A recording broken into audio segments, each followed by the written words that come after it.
Murtaza. Headlines के बाद bulletin के आगाज में अदालत उज़्मा से शहर कायद के हवाले से अहम और बड़ी खबर। सुप्रीम कोर्ट में तल्ख कलामी एडमिनिस्ट्रेटर कराची मुर्तज़ा वहाब को महंगी पड़ गई। ओहदे से हाथ धोने से बाल बाल बच गए। गैर मशरूत मुआफ़ी मांगने पर सुप्रीम कोर्ट ने मुर्तज़ा वहाब को ओहदे से हटाने का हुक्म वापस ले लिया। ओहदे को सियासत से दूर रखने का हुक्म दे दिया। Chief justice of Pakistan mister justice Gulzar Ahmed ने मुर्तज़ा वहाब को हिदायत की कि सियासी दबाव और ताल्लुक से हट कर अपने फ़राइज़ अंजाम दें। इससे पहले कराची रजिस्ट्री में गटर बागीचा केस की समाअत के दौरान अदालत उज़्मा सख्त अल्फाज के इस्तेमाल पर पीपल्स पार्टी के रहनुमा पर बरहम हो गई और वज़ीर आला सिंध को मुर्तज़ा वहाब की जगह कोई और एडमिनिस्ट्रेटर मुकर्रर करने का हुक्म दिया। चीफ जस्टिस गुलजार अहमद ने मुर्तज़ा वहाब से पूछा, आप एडमिनिस्ट्रेटर हैं या सियासी रहनुमा? गैर जानिबदार तरीका इख्तियार नहीं कर सकते तो ओहदे पर नहीं रह सकते। चीफ जस्टिस ने गेट आउट कहते हुए मुर्तज़ा वहाब को फौरी तौर पर बाहर जाने का भी हुक्म दे दिया। उनका कहना था कि मुर्तज़ा वहाब एडमिनिस्ट्रेटर की बजाय सियासतदान का किरदार अदा कर रहे हैं। केस के मामले पर जस्टिस काजी अमीन ने कहा, रियासत ज़मीन वापस लेगी, हमारे जरिए नहीं तो किसी और के जरिए। जबकि चीफ जस्टिस का कहना था कि वक्त आ गया केएमसी की सारी सोसाइटीज खत्म कर दी जाएं। केएमसी वालों ने सोचा सब बेचो मर्जी से, रफाई प्लॉट्स बेचकर खूब माल बनाया गया। चीफ जस्टिस ने मजीद कहा कि हुकूमत को तमाम पार्क्स बहाल करना होंगे।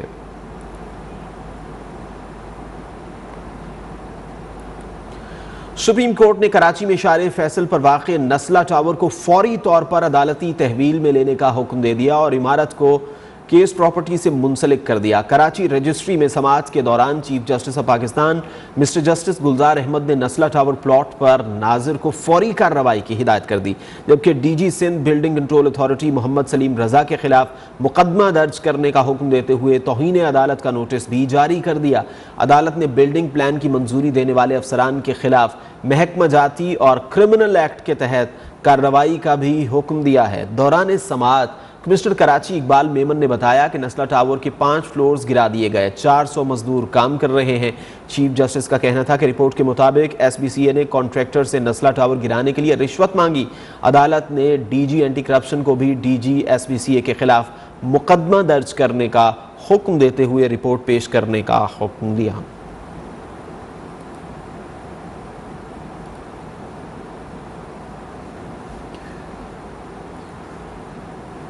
बात करते हैं मौसम की। महकमे मौसमियात की पेशगोई दुरुस्त साबित हुई। कराची में बादल बिलाखिर बरस पड़े। बारिश का सिलसिला वक्फे वक्फे से जारी, जिसके बायस सर्दी की शिद्दत में भी इजाफा हो गया। कराची में रहमत के बादल बरस पड़े।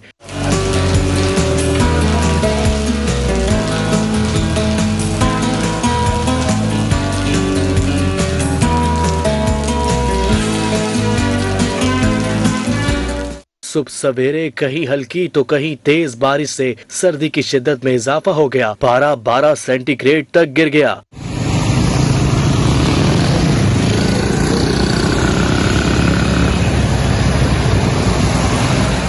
मुख्तलिफ इलाकों में पानी खड़ा होने से शहरियों को मुश्किलात का सामना रहा। इंतजामिया गायब दिखाई दी। गुलशन इकबाल, बहादुराबाद, तारिक रोड पर कहीं रिमझिम तो कहीं तेज बारिश हुई। यूनिवर्सिटी रोड, स्टेडियम रोड पर भी अब्रे रहमत से मौसम खुशगवार। शारा फैसल पर भी बादलों की गरज बरस से जल्द हलेक हो गया। Surjani town, new Karachi, north Nazimabad, Gulistan Jauhar, scheme 33 में भी बादल खुलकर बरसे। Korangi, Kemari, federal B area, Jinnah avenue, Saadi town में भी मौसम सरमा की पहली बारिश। अब्रे रहमत से जहां शहरियों के मुरझाए चेहरे खिले, वहीं मामूलाते जिंदगी भी कदरे मुतासिर हुए। महकमा मौसमियात ने आइंदा 24 घंटे के दौरान वक्फे वक्फे से बारिश का इम्कान जाहिर किया है। कराची में जरा सी बारिश से मामूलात जिंदगी मुतासर हो गए। मुख्तलिफ इलाकों में पानी खड़ा हो गया, जिससे शहरियों को परेशानी का सामना है। दफ्तर आने जाने वाले भी रुल गए। इंतजामिया कहीं नजर नहीं आई। कायदाबाद, गुलशन हदीद में सबसे ज्यादा 5 मिलीमीटर बारिश record. Surjani town 4.5, Keamari 4, PF Masroor 4 millimetre बारिश। यूनिवर्सिटी रोड 3.8, जिना टर्मिनल 3.4, नॉर्थ कराची 3.2 मिलीमीटर बारिश। महकमा मौसमियात ने आइंदा 24 घंटों के दौरान वक्फे वक्फे से बारिश का इम्कान जाहिर किया है।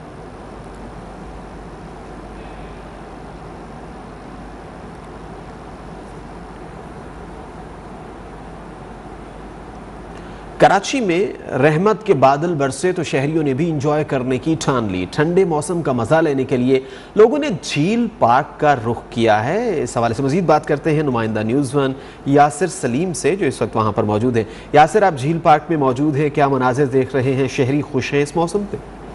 आज बिल्कुल कराची का मौसम इंतहाई शानदार हो चुका है और मौसम सरमा की पहली बारिश जो है वो आखिरकार कराची में दिसंबर के महीने में बरस चुकी है। महकमे मौसमियात के मुताबिक कराची में हल्की हल्की बारिश जो है वो वक्फे से जारी रहेगी। महकमे मौसमियात का कहना है कि कराची में कम से कम जो दर्जा हरारत है वो 16 डिग्री सेंटीग्रेड रिकॉर्ड किया गया है और मैक्सिमम जो दर्जा हरारत है वो तकरीबन 27 से 28 डिग्री के दरमियान रहने का इम्कान है। हम आपको बताया चले कि गुज़िश्ता रोज़ महकमे मौसमियात की जानिब से पेशेनगोई की गई थी कि आइंदा 2 रोज़ यानी आज और कल जो है वो बारिश का सिलसिला वक्फे से जो है वो जारी रहेगा। गुज़िश्ता रोज़ से ही सिंध के मुख्तलिफ शहरों में हैदराबाद, दादू और दूसरे जो शहर हैं वहाँ पे बारिशें जो हैं वो शुरू हो चुकी थी, लेकिन आज जो है वो कराची में सुबह से ही फजर से ही बारिशें जो है वो हो रही हैं, जिसकी वजह से मौसम इंतहाई शानदार हो गया है।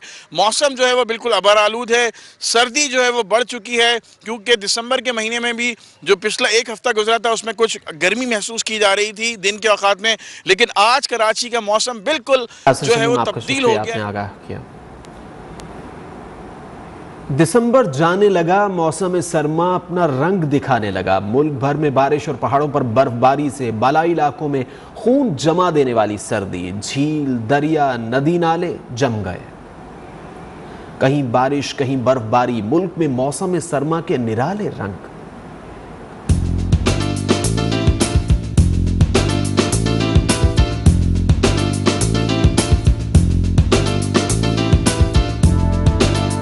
आज़ाद कश्मीर में पहाड़ों पर बर्फबारी का सिलसिला जारी। मुजफ्फराबाद, रावलाकोट, डडियाल, नीलम और लीपा की वादियां बर्फ के गालों से ढक गईं। निज़ाम जिंदगी दरहम बरहम हो गया। गिलगित बल्तिस्तान में स्कर्दू, अस्तोर, हुंजा, चिल्लास में बर्फबारी के बायस लोग घरों में महसूर।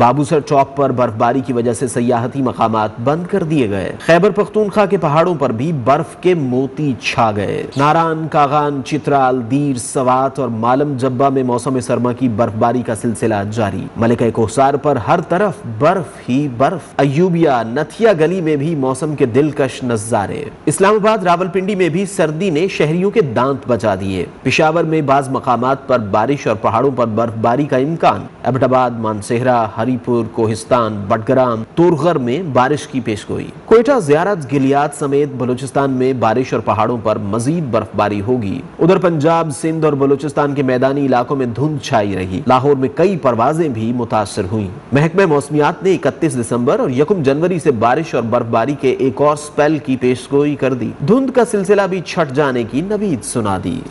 खबरें और भी हैं, शामिल करेंगे एक ब्रेक के बाद। आज़म और पीपल्स पार्टी की चेयरपर्सन मोहतरमा बेनज़ीर भुट्टो शहीद की 14वीं बरसी आज मनाई जा रही है। गढ़ी खुदाबख्श में मरकजी तकरीब के लिए तैयारियां मुकम्मल कर ली गई। Chairman People's Party Bilawal Bhutto समेत मरकजी रहनुमा खिताब करेंगे। साबिक सदर आसिफ अली जरदारी तबीयत नासाज होने के बायस जलसे में शिरकत नहीं करेंगे। मुल्क भर से जियालों की गढ़ी खुदाबख्श आमद का सिलसिला जारी है। बरसी के मौके पर सिंध में आम तातील है। गढ़ी खुदाबख्श में मोहतरमा बेनज़ीर भुट्टो शहीद की 14वीं बरसी की तकरीब में शिरकत के लिए कारकुनान की आमद का सिलसिला जारी है। Chairman People's Party Bilawal Bhutto Zardari और वज़ीर आला सिंध मुराद अली शाह समेत दीगर रहनुमा भी लाड़काना में मौजूद हैं। मज़ीद जानते हैं नुमाइंदा न्यूज़ वन गुलाम नबी चांडियों से। गुलाम नबी, बताइए कौन कौन से अहम रहनुमा पहुँच चुके हैं?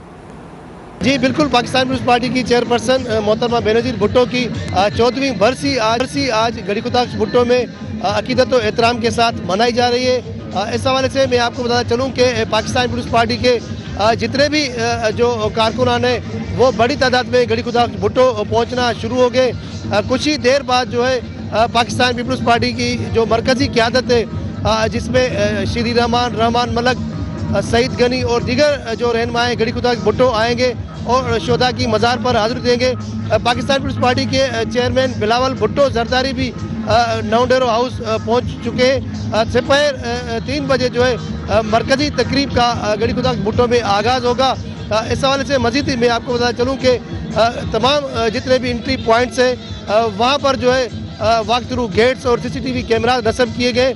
तमाम कारकुनान को अंदर जामे तलाशी लेने के बाद ही दाखिल होने की इजाज़त दी जा रही है। कुछ ही देर बाद जो है पाकिस्तान पीपल्स पार्टी के सूबाई और मरकजी कायदीन गड़ी खुदाक भुट्टो पहुँचेंगे। रावलपिंडी में साबिक वज़ीर आज़म शहीद बेनज़ीर भुट्टो की 14वीं बरसी पर लियाकत बाग में मोहतरमा की जाए शहादत पर कुरान खानी और दुआइया तक़रीबात का आगाज़ कर दिया गया। पीपल्स पार्टी शहीद भुट्टो वर्कर्स के कारकुनान की दुआइया तक़रीब के बाद पीपल्स पार्टी के कारकुनान की तक़रीब दोपहर 1 बजे के बाद मुनाक़िद होगी। मज़ीद तफ़सीलात जानेंगे नुमाइंदा न्यूज़ 1 यासिर हकीम से।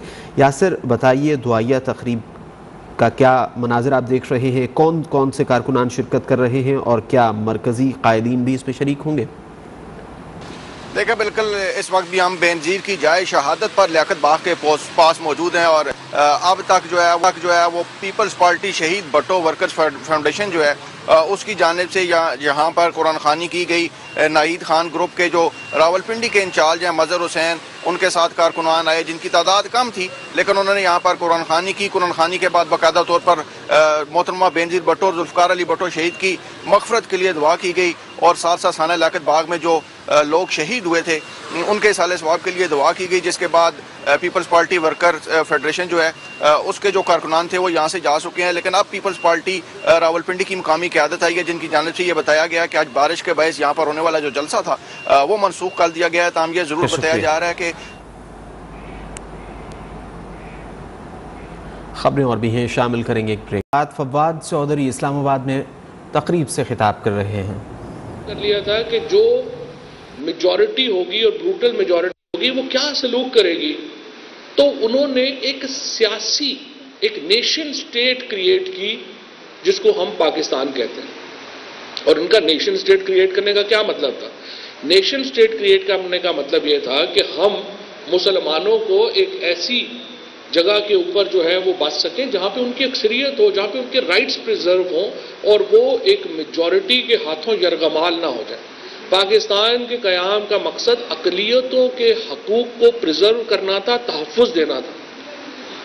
लेकिन बदकिस्मती से, और अब आजकल तो मज़ीद ये हो रहा है, आप देखिए 2 एक्सट्रीमिस्ट रजीम्स पाकिस्तान के राइट और लेफ्ट के ऊपर उभरी। एक तरफ अफ़गानिस्तान है जहाँ पे तालिबान जो है वो वहाँ पे आ गए हैं। हम अफ़गानिस्तान के अवाम की पूरी मदद करना चाहते हैं, लेकिन जिस तरह से हम कहें कि ये औरतें वहाँ पे अकेले सफ़र नहीं कर सकती, स्कूल नहीं जा सकती, कॉलेज नहीं जा सकती, इस किस्म की जो एक रिट्रोग्रेसिव थिंकिंग है पाकिस्तान के लिए, तो वो ख़तरा है। इसी तरीके से इधर एक हिंदू एक्सट्रीमिज़म जो है वो खड़ा हो रहा है। सो पाकिस्तान की रियासत का जो सबसे बड़ी लड़ाई है वो ये 2 एक्सट्रीमिस्ट जो थिंकिंग है, जो एक मुतशद्दिद और एक इंतहा पसंदाना जो थिंकिंग है, इन दोनों से जो लड़ाई है ये पाकिस्तान की सबसे अहम लड़ाई है जो कि हमें लड़नी होगी। हमें नाकामियाँ भी हुई हैं, हमें कामयाबियाँ भी हुई हैं, लेकिन अभी तक पाकिस्तान ही इस खित्ते में वो रोशन उम्मीद है जो कि इन इंतहाओं के दरमियान रहकर इन इंतहाओं से बाहर आ सकता है। जब कायद आज़म मोहम्मद अली जिन्ना ने 10 अगस्त को 2 उनके इंपॉर्टेंट स्टेप्स थे। एक तो 10 अगस्त को उन्होंने कहा कि जो ओथ्स है उससे जो रिलीजन के हमारे पैराफ्रेजेस हैं वो निकाल लिए जाएं, ताकि जो गैर मुस्लिम हैं या जो लोग बिलीव नहीं करते वो भी इसके ऊपर जो है वो ओथ कर सके, ओथ लेना चाहें तो वो ले सकें। और फिर 11 अगस्त 1947 को उन्होंने वाज़ेह कर दिया कि पाकिस्तान के अंदर अक़लियतों का जो राइट्स होंगे वो क्या होंगे। उन्होंने कहा कि आप आज से आज़ाद हैं अपने मंदिर में जाने के लिए, अपने गिरजाओं में जाने के लिए। रियासत का कोई बिजनेस नहीं होगा कि वो लोगों के मजहबी इक़दार में, मजहबी अमूर में दखल दे। उसके बाद हमारे यहाँ एक बहुत बड़ी रिट्रोग्रेसिवनेस आई है, एक बहुत बड़ा हम देख रहे हैं कि पाकिस्तान नीचे क्या है। और ये क्यों गया? मैं इसलिए ये कहता हूँ कि ये कायद-ए-आज़म मोहम्मद अली जिन्ना ने पाकिस्तान को मजहबी रियासत बनाने का नहीं सोचा था, क्योंकि अगर पाकिस्तान एक मजहबी रियासत बनना होता तो फिर तो देखिए पाकिस्तान की तहरीक मौलाना अबुल कलाम आज़ाद या मौलाना मौदूदी चलाते, क्योंकि जो इल्म था, जो मजहबी इल्म था, अबुल कलाम आज़ाद का तो कोई मुकाबला नहीं था किसी से। वो तो एक बहुत बड़े आलम थे। तफसीर, उन्होंने तफसीर लिखी कुरान पाक की, जो सेलिब्रेटेड तफसीर है। उनका जो हदीस के ऊपर जो इल्म था मौलाना अबुल कलाम आज़ाद का, उसका कोई मैच नहीं था। और फिर उसके बाद मौलाना मौदूदी, और फिर उसके बाद देखिए जो उस वक़्त हमारे JUI जमीयत उलमा इस्लाम के जो काबरीन थे, ये तमाम जो लोग थे ये मजहबी हवालों से बड़े अकम्पलिश्ड लोग थे, बड़े इनकी जो थी वो बड़ी कदर समझी जाती थी और मजहब के ऊपर इनका अबूर था। लेकिन इन लोगों ने पाकिस्तान की तहरीक की क़यादत नहीं की, क्योंकि ये क्या कह रहे थे, ये तो कह रहे थे कि रियासत जो है वो इस्लाम में उसकी गुंजाइश नहीं है और सरहद नहीं हो सकती रियासत की। लेकिन जो कायदे आज़म और इल्लामा इकबाल थे, उन्होंने एक पॉलिटिकल थ्योरी की बात की और वो एक पॉलिटिकल मूवमेंट की लीडरशिप जो है उन्होंने वो ली और इस्लाम को पॉलिटिकल इंटरप्रेट किया, रिलीजियसली इंटरप्रेट नहीं किया, पॉलिटिकल इंटरप्रेट किया कि एक ऐसा मुल्क होना चाहिए जहाँ पे जो इस्लाम को मानने वाले हैं, मुसलमान हैं और अक़लियतें हैं, वो एक ऐसी जगह पे रह सके जहाँ पे उन्हें ब्रूटल जो अक्सरियत है वो उन्हें अपना निशाना न बना सके। ये लड़ाई बहुत अहम है और हमें बहुत ही अहम है पाकिस्तान की सर्वाइवल के लिए कि हम ये लड़ाई जीतें और इस लड़ाई के बाहर आने के बाद ही पाकिस्तान और कोई भी मुल्क आगे जा सकता है। आप देख रहे हैं कि किस तरीके से हिंदुस्तान अब नीचे जाना शुरू हुआ है।